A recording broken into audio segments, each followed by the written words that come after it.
Hello and welcome. I am thrilled to be with you tonight. My name is Natalie Simpson, and it is lovely to have you all here. I've got a hot question for you. Oh, if I can adjust my screen. There we go. What would change if you treated challenges as opportunities instead of obstacles? I'll let you think on that for just a moment. There's many reasons why people like yourself might join an online event like this. You might be frustrated. You might be frustrated with the story that you tell yourself, with your inner self-talk. You might be frustrated with getting the same results. Maybe you're ready for some new results. Maybe you want to learn something, and in that learning, you challenge yourself. You maybe find a new boundary that you didn't know was there before. Maybe you stretch yourself in a way that you didn't know that you needed it. Maybe you've got a specific goal, and that goal is maybe a little bit unachievable, and you're ready for it to be in the achieved box. Maybe you're really looking forward to it. Well, let's just start. I'd love to get an idea of where everybody is from. I'll get you to pop it in the chat box. Just let me know, where is everybody from? I love learning where everybody is from. People from all over the world join meetings with me, and I love it. Rachel from Taranaki, nice. I love the gardens down there. They're wonderful. And then Alice, you're from Sydney. Oh, I haven't been to Sydney for years. And Anna, you are from Melbourne. Really cool. I haven't been there for a little while either. I was just recently in Canberra, and the weather was windy, to say the least. Right. Show of hands. Raise your hand if you've ever said anything and you've instantly regretted it and you've thought, oh my gosh, I wish I didn't just say that. Raise your hand if you've ever had that moment. Raise your other hand if you know exactly where you were on September the 11th. Some people might know exactly who they were with, where they were, what was their location, maybe even now there's some significant details around it. Now, this next one's a little bit of a curly one. Raise both hands if you have no idea what you had for lunch last week on Tuesday. Any ideas? No idea. No idea. Now, pop in the chat box, would you agree that some thoughts are more powerful than other thoughts? All thoughts are not created equal. Pop a P in the chat box if you think that thoughts are more powerful. Some are more powerful than others. And also pop in the chat box if you think, let's put a W for wanting. Let's just see, do you think that wanting to go for a walk is different to actually going for a walk? Are they different? Put a W if you agree that they are different. What about the tone? Pop a T in the chat box if you think that the tone that you speak to yourself differs from the tone that you speak to other people. Is that different? I can see that you all agree with that. All right. Just share the screen there. All right. As we said, welcome. I am thrilled to be here with you guys tonight. If you've got questions, please save them for the end because I'm going to open up a questions part at the end. So I'd love it if you get any questions along the way, just write them down, pop them in at the end. So I'm a mum. You can see they're my son and my daughter. I was a young mum when I had them. I was 16 when I started that journey of my life. Would I change it? No.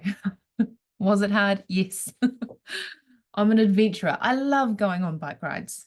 Absolutely love it. I love climbing mountains. When I was a child, we grew up in a house bus. We traveled around New Zealand. We saw so many incredible things. Did I appreciate it at the time? Not as much as I do now. The memories that we have from that time were outstanding. And more recently, you'll notice my daughter on the screen there. She has turned me into a grandma. And my new name in that space is Grammy. And she is just a delight, an absolute delight. Her name is Madeline. She's a year and a half. And by crikey, I love her to bits. I'm also a partner. You'll see there with our face masks on, that's me and Caleb back when we were 16 and 15. We did a loop. I dumped him for reasons that were stupid.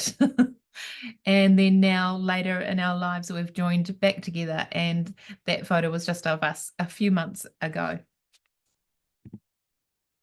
Throughout my journey, I have trained and I've graduated, gone through the medical system, and I've became a NICU nurse, looking after tiny humans that weighed, the smallest that I ever looked after was 480 grams. When you think about a block of butter being 500 grams, it's pretty tiny. I worked there for a good amount of years, for about 7 years in total. Loved it. The highs and the lows. It was hard. It was fun. All the things, all the emotions and all the things that came into there. I sidestepped with my postgraduate studies and became a neurological integrations systems practitioner, and for short, NIS. In that space, I branched out into the world of holistic medicine, working with neural pathways, everything from concussion to fertility-related issues, everything. You name it, I'm sure there's a thing that will be able to be addressed with that. Absolutely loved it. In that space, we work a lot with dendritic pathways, neurotransmitters, and myelin. The myelin that you see along the bottom of the screen there, number 1, that's unmyelinated things. That's lunch last Tuesday. Number 4 on there, that's September 11. That's a traumatic event. That's a big situation. Maybe it's an event for yourself that is a time or a memory that you go back to often. Whereas number 1, you're not going to put any time or effort or energy into remembering what you had for lunch last Tuesday, because actually it doesn't matter. It doesn't matter what you had for lunch last Tuesday. Imagine if you could put your big traumatic events over to number 1 of being lunch last Tuesday.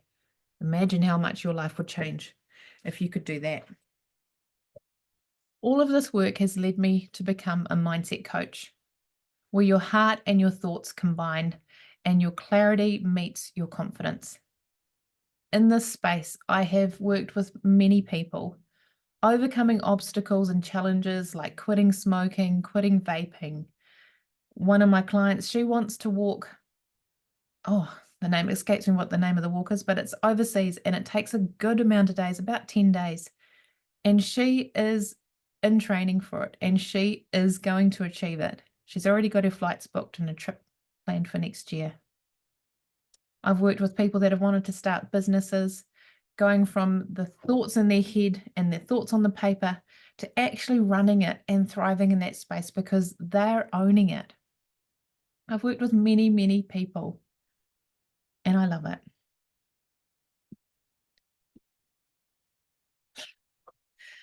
In that space, there's been 3 main problems that I've seen. One of them being perspective. The perspective of holding a tiny human's hand in the palm of their hand on my finger. The perspective of that, of seeing that tiny human fighting for their life, breath by breath. Parents standing at the bedside, expressing their milk, taking the time, being there, being involved, doing what they can. Really having a moment that they might consider the worst day of their life. The perspective of it flips when they realize that this is one day in their journey, and this tiny human is alive, and this tiny human is thriving, and they're actually doing okay. You know, sure, it's hard. Absolutely, it's hard. But changing the perspective. Yeah, I would leave a shift and I'd have a conversation with someone, like maybe on my drive home or something like that next day. And they tell me about how they've just had the worst day of their life or something, whatever story it is that they've said.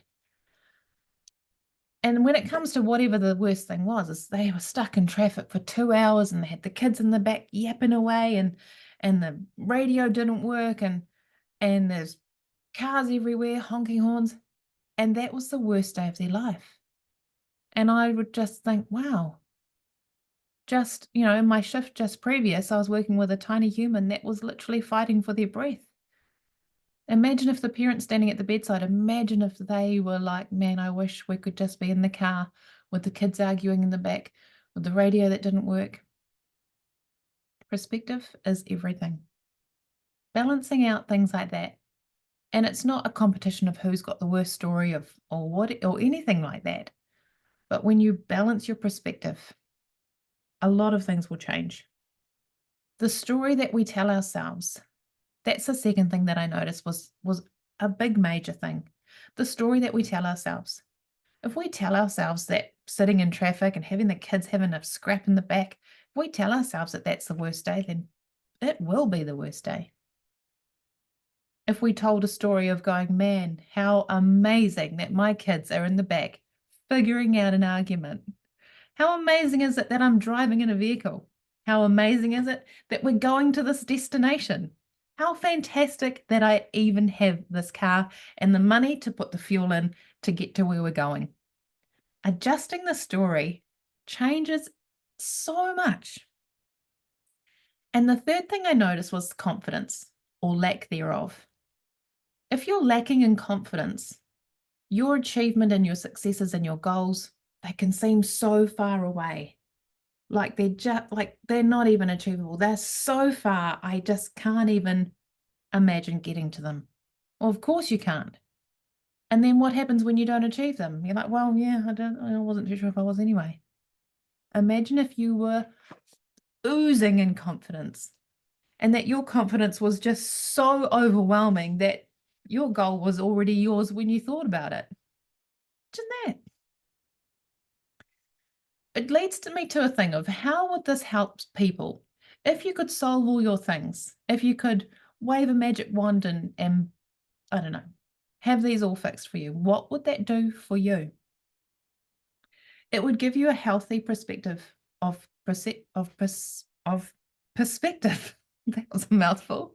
It would give you high energy. It would give you an opportunity to invite challenges. You would invite them in a way that goes, man, I can't wait for our next trip. I can't wait for the kids to have that sorted out. Whatever it is that they're arguing about, they're going to figure it out. It's going to help them when they're an adult and a teenager and working out different things. It might not be their sibling they're arguing with. It might be their work colleague that they're arguing with. It might be their boss that they have to have a hard conversation. All of these learning opportunities that they have by arguing in the back seat is helping them for their future. Do we really think of that at the time when we're frustrated because the radio doesn't work and all I can hear is them yakking in the back? Probably not. The other thing that by solving these problems will help you to smash your goals. And I use the word smash because if you set a goal and you absolutely power through it, you smash that out of the water. That goal becomes something that you didn't think was achievable, but yet you owned it and you smashed it. I love seeing my clients smash their goals. When they've organized something and they're like, oh yeah, this is my goal and this is it. And then when they supersede it and achieve so much more, I'm like, yes, that's it. That's what we're up to. That is where we're going. Well, I'm going to set the scene for you a little bit. I'm going to tell you a little bit about my why, about why I'm here, why I'm so passionate about this. I'll set the scene. Imagine me mid-30s, driving to work. I'm drained. Those kids in the back of the car, they're mine. The car that we're driving in is falling apart. I'm exhausted. I'm on my way to work or I'm coming home from work. I'm stuck in traffic in Auckland. If any of you know Auckland traffic, you'll know Auckland traffic. I've been told it compares relatively the same as Sydney, but I haven't sat in Sydney traffic, but that's what I've been told. I'm time poor. I'm money poor. I'm exhausted. I was addicted to coffee. If I had an assignment coming up, I would take a break whenever I could. And that break meant a coffee break. For me, a break was having a coffee, simply making it, pouring it, drinking it. How many coffees do you think I managed to achieve in a day? Pop it in the chat box. How many coffees? If you were addicted to coffee, how many coffees would it be? 7. No, keep going. 12. No, it's more than 12. 15, that's close. We're getting close. 20 cups of coffee was my average, sometimes slightly more, sometimes slightly less. Functioning on 20 cups of coffee is not a good idea, and if anyone considers taking that up, I suggest not. I'd be asleep by 4 o'clock in the afternoon on the couch because I just could not keep my eyes open. Chronic fatigue was pushing me over backwards and dragging me through the bush. I was overwhelmed. I was burnt out in a career that I loved. I had spent years training to be a NICU nurse and I loved it. But I was burnt out. I didn't want to go to work. I didn't want to talk to the parents. I didn't want to speak to my charge nurse. I didn't want to do any of the things. I was a parenting failure. I felt like a parenting failure. Those kids arguing in the back, that was because surely I had done something wrong as a parent. I did not enjoy my parenting time in that time because I was so stressed. I was trying to organize money. I was time poor. I was trying to organize the kids. I was trying to make them have a better outcome than what I wanted them to be having right there and then. And it wasn't happening for me. I wasn't enjoying the things. That's where I was introduced to mindset and the concept of a fixed versus a growth mindset. I learned about timeline therapies and timeline work and neural pathways. I was opened up to the idea of medicine outside of the hospital. I was opened up to the idea of instead of medicine being like this and you can fix something like this, I was opened up to it being this far greater thing that I had control over, would you believe? I learned about action potentials and myelin and thought processes turning into actions, decisions, actions, outcomes. Described me at that time. I was so down the track. But now, if you fast forward to now, you'll find me a lot more chilled, a lot more relaxed. I love my grandparenting journey and my parent journey of where I'm at now. Sure, there's things I would change. Absolutely. 100% there's things I'd change. But can I change them? No. Can I learn from them? Yes. Could I do something different next time? Absolutely. Today, you'll find me in my clinic, either in the chairs behind me, coaching one-on-one with someone, or on the therapy table over here, working with them one-on-one, integrating their neural pathways, organizing things in their brain that seemed chaotic and turning it into calmness. I love it when somebody presents a problem and it seems like the biggest problem that they could come up with. And then after a few sessions, they can't even remember what that thing was anymore. It's my favorite thing when I ask them about their blah, blah, and they're going, oh, I can't remember when that was last an issue for me. Love it. Absolutely love it. You'll find me in the garden. You'll find me on bike rides, 3-day bike rides with my cousin, going to some place, pick up our bike in a box, travel somewhere, go for a ride. I love it. Absolutely love it. Let me just reopen up my screen here, guys.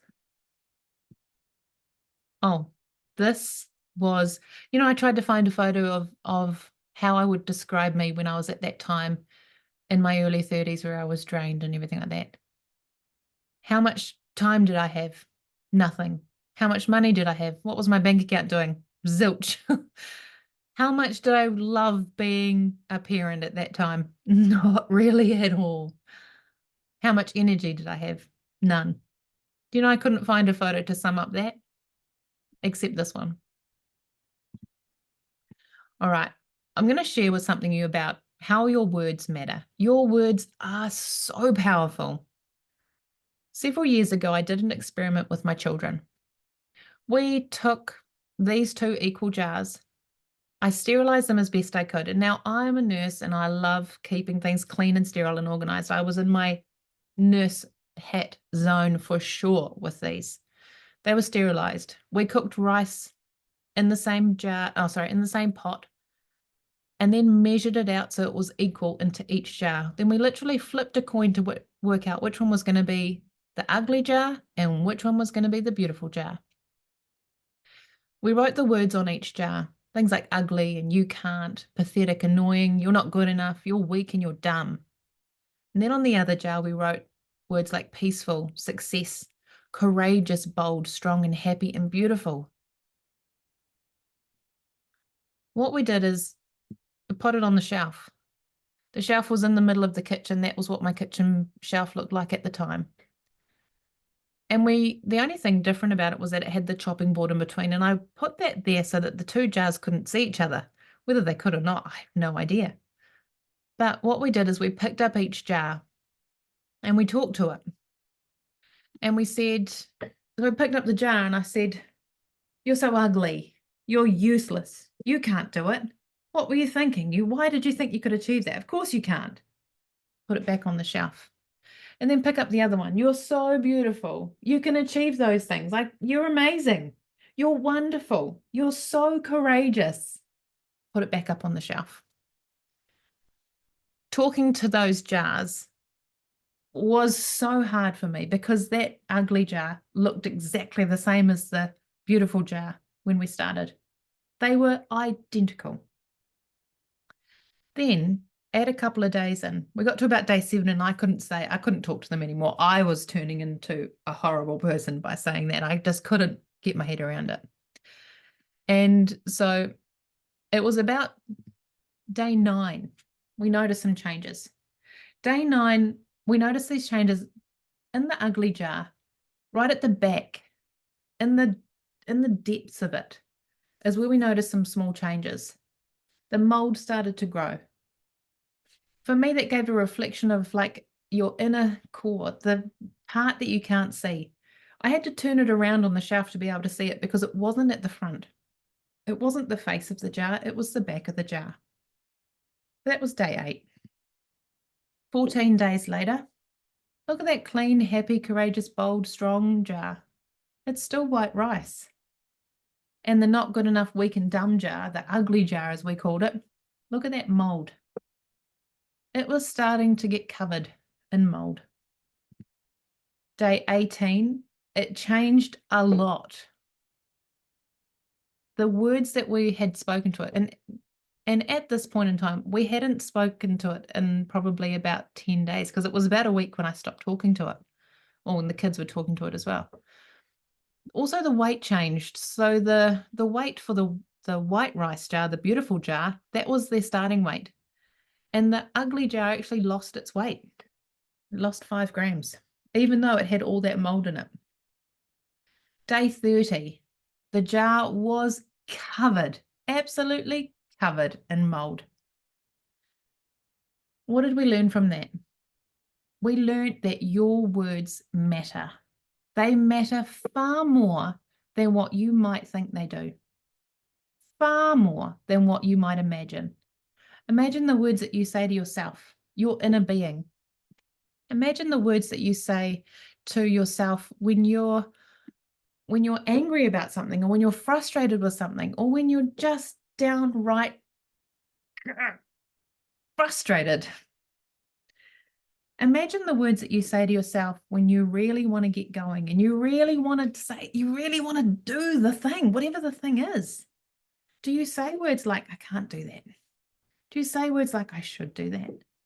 Do you say words like, "I can't do that yet"?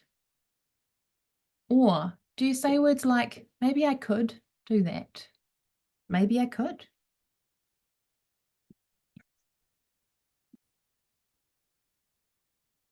Adding and adjusting those words of could and should, can't versus can't yet, it adjusts so much. Well, mindset is a concept and a framework. It's a framework that shapes how you interpret the world around you. And there's many ways that you can interpret the world around you, sorry. It looks at how you respond to your beliefs and your attitudes, your assumptions, ultimately your learned behaviors and your values. Your mindset really influences your decisions, which lead to your actions and which create your outcomes. Why is this important? Why does anyone need to know about this? Well, understanding and developing a mindset, and in particular a growth mindset, helps to cultivate your understanding. It helps you to handle your challenges, helps you to build resilience. It helps you to harness your successes. Imagine if you could harness your successes and win at them every time. It helps to improve your mental health. It helps to improve your well-being. It helps to improve your relationships, your career, everything about you. It's going to help you thrive into a space that hopefully you have already achieved, or you're close to achieving, or if you haven't achieved it yet, you will achieve it soon. Mindset theories date back many, many years, and there's some big names in mindset like Joe Dispenza or Tony Robbins or Wayne Dwyer. One name that stands out for me is a lady called Carol Dweck. She introduces the concept of fixed versus a growth mindset. Kind of like that saying, you can't teach old dogs new tricks. Turns out you can. She talks about how mindset shapes your success, how effort and hard work play a role in your mindset, how that plays a role in your successes. She talks about neuroplasticity and the impact of feedback. Feedback, as I've heard from some people that I admire, is feedback is the breakfast of champions. Imagine if you got a feedback all the time and then you, instead of taking it as criticism, you took it as an opportunity to thrive and grow for the next time. Imagine that. Adopting a growth mindset can transform every outcome. Every outcome. So what's a couple of ways? How can we do this? Cultivating a growth mindset. I'm going to get you to pop in the chat box.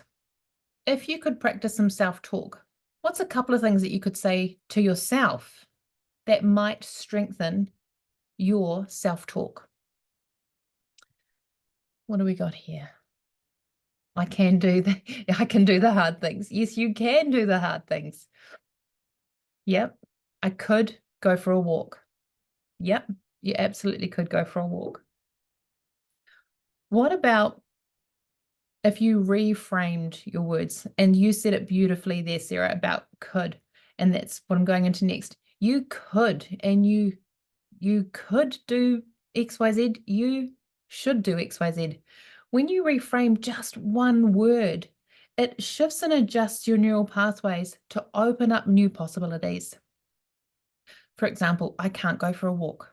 I've got a sore knee. The dog doesn't want to go. My dog sometimes doesn't want to go for a walk. I can't. It's raining.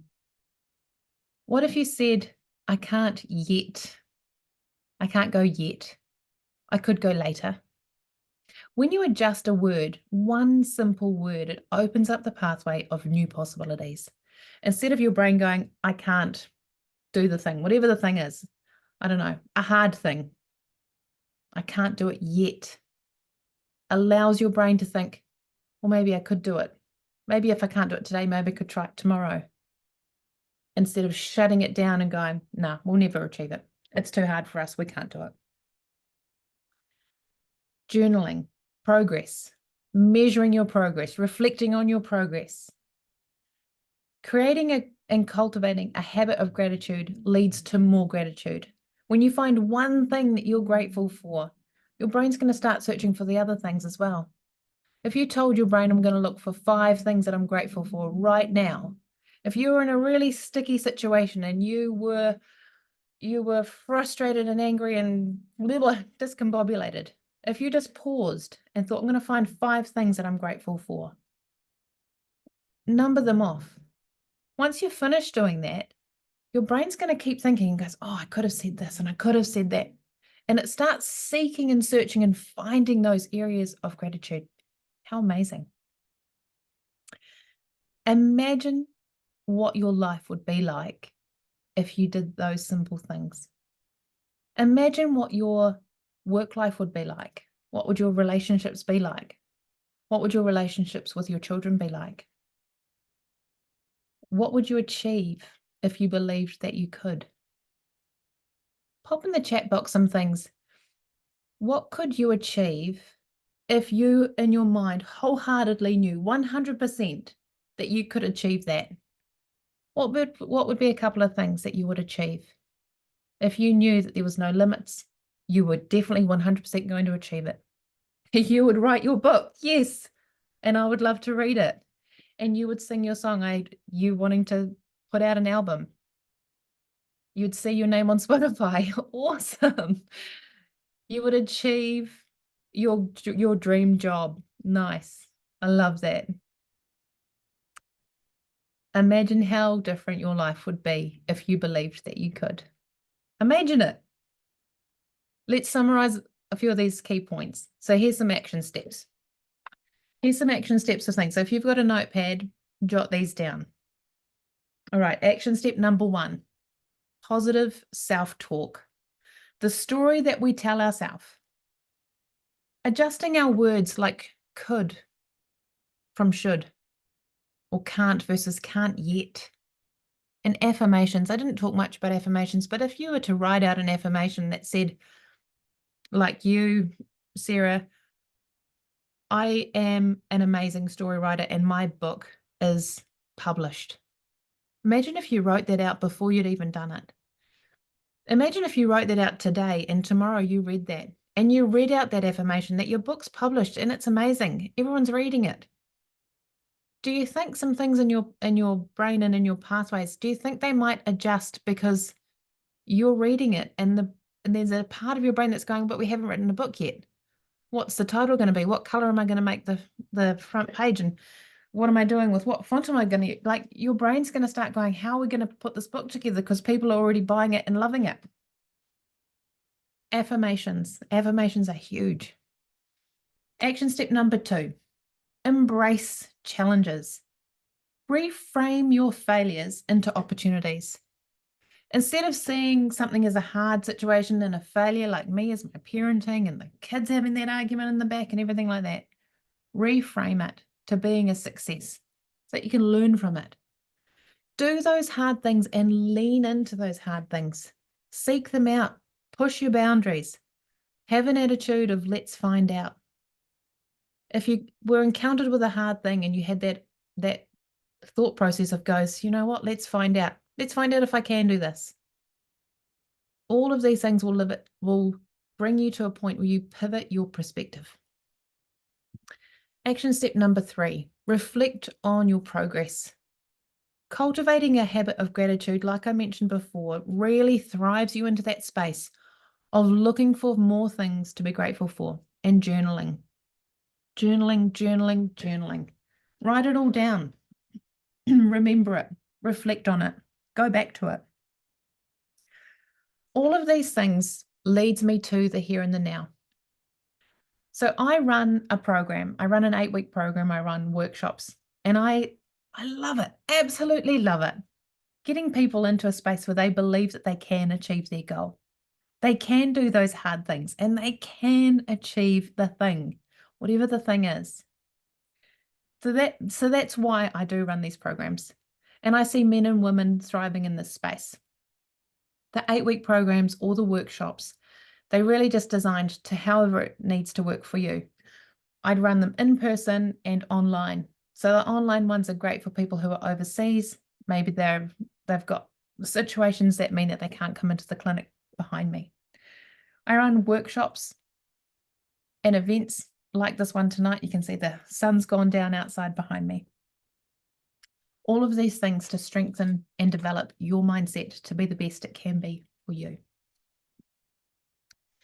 It's one of my favorite things to do. All right, here's the offer. So I'm running a mindset workshop coming up in January this year. I've got an online version and an in-person version. In this workshop, you'll be gaining some clarity around your goals. What are your goals? Where are they? How far are they? Can you achieve them? All that kind of thing. We're going to be unlocking your future self. Your future self already wants you to have achieved these goals. We're going to learn some tools to strengthen your neural pathways. And you're going to find out my personal favorite way to optimize your habit of gratitude journaling. The in-person sessions are in Hamilton, New Zealand, and they are limited to 15 people. I like to keep the workshops quite small and intimate so that they're not too big and so you don't get lost in a crowd. And I've got some special prices there which I'm offering just for the January workshops coming up. I may run this special again later, just I'll see how it goes. Alrighty, questions. Who has some questions? If you've thought of some questions along the way, pop them in the chat box. I would love to know what they are.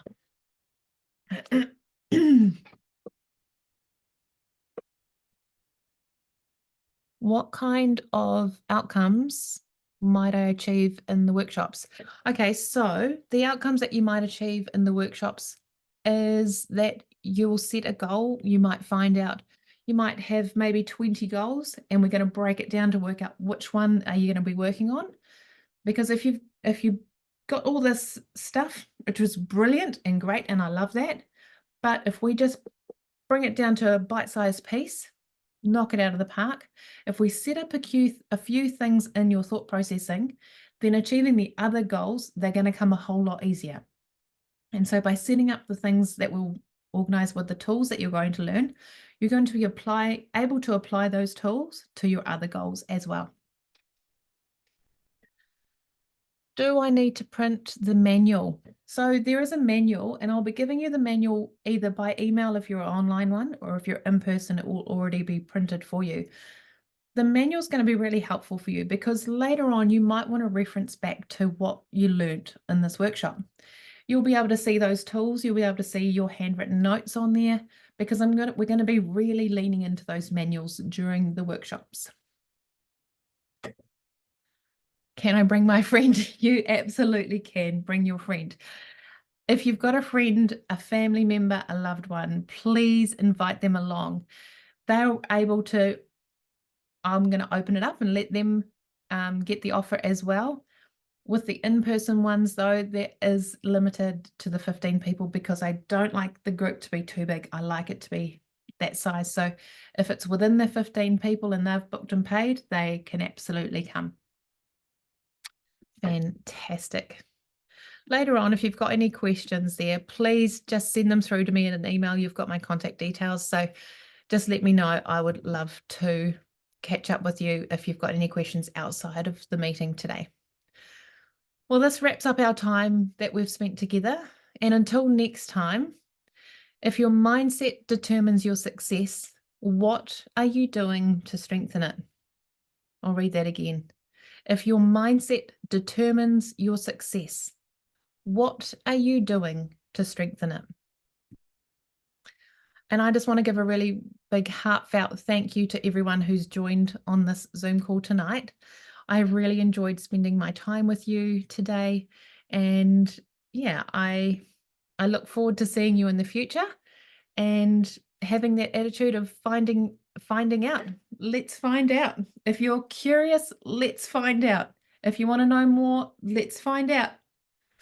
Have a really good evening, everyone, and I look forward to seeing you all another time. Thank you very much.